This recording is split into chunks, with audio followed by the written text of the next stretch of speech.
Now let me introduce you all to our speaker, Mr. Nisarg Kadam. He is our very own alumni from Computer Department of 2017 batch. Mr. Nisarg Kadam is Global RPA Ambassador, also second rank holder in UiPath's Global Hackathon in DevCon 2020 HyperHack.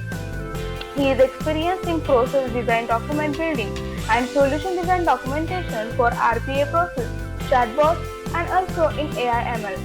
Now, what is RPA? So, RPA is a technology that enables a software programmatic robot to mimic human actions while interacting with computer applications to accomplish required tasks. Now, that is a bookish definition.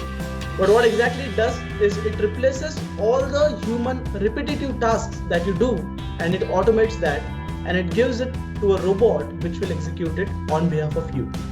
Now, what this robot is capable of. Now, when we say robotic process automation, the first thing that comes to our mind, is robot is like a physical robot. It's not a physical robot. It's a software robot.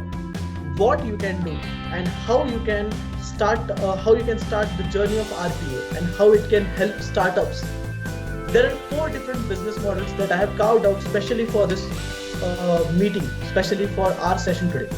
First is license reseller. So you can sell licenses for RPA vendors, RPA solutions, and bundles with the standard process libraries, and you can literally pay per license cost to multiple companies.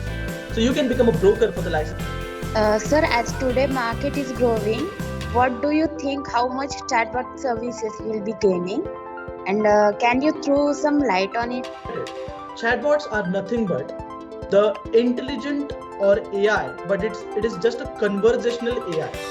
So under the branch of artificial intelligence, there comes a lot of branches like machine learning, robotic process automation, blah, blah, blah, blah, blah. A lot of things comes into the branch of AI.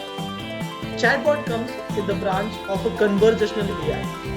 Chatbot is definitely needed in the current market, and if you look at it, it is growing very rapidly. If you want me to put a little bit of light on the topic of chatbot, now in last 2 years, I have delivered end-to-end chatbot solutions to 3 or 4 companies.